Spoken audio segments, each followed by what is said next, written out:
পার্বত্য চট্টগ্রামে আসছি আর গলফ গার্ডেন রেস্টুরেন্টে আসবো না তা তো হতেই পারে না। আর পাহাড়ের মাঝখানে যে এত সুন্দর একটা রেস্টুরেন্ট যেটা বলার বাহিরে। বাই দ্য ওয়ে গাইস, এটা কিন্তু একটা fine and dine restaurant and এত সুন্দর ভিউ এখান থেকে দেখা যায় যেটা বলার বাহিরে।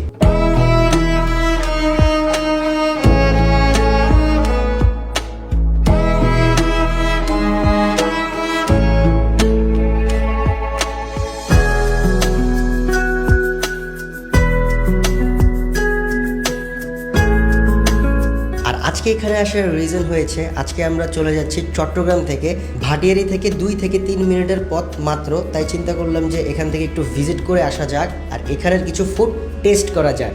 আমরা অর্ডার করি চিকেন ওয়ার্লি, green chicken salad, drums of heaven, Thai soup, lachha paratha, raita salad এবং tandoori chicken and the food was really amazing and tasty. মানুষের একটা ভুল ধারণা আছে যে এখানে সবাই আসতে পারে না গলফ মেম্বার ছাড়া, বাট এখানে সবার জন্য উন্মুক্ত এবং সবাই আসতে পারে। আমার সবচেয়ে বেশি পছন্দ হয়েছে এটার ইন্টেরিয়ার ডিজাইন এবং বাহির থেকে যে ভিউটা, সেই ভিউটা ফুল ন্যাচারাল একটা ভাইব দেয় এই রেস্টুরেন্টটায়। ঠিক বিকেলবেলা আসলে সেই লেভেলের একটা সানসেট ভিউ এনজয় করা যায়, যেটাই আজকে আমরা এনজয় করতে আসছি। So most welcome everyone in Golf Garden restaurant. আশা করি আপনাদের সবার ভালো লাগবে, আপনারা ভিজিট করে দেখতে পারেন। আমাদের কাছে পার্সোনালি অনেক বেশি ভালো লেগেছে এবং আপনারাও চাইলে আপনাদের ফ্যামিলি নিয়ে এখানে আসতে পারেন।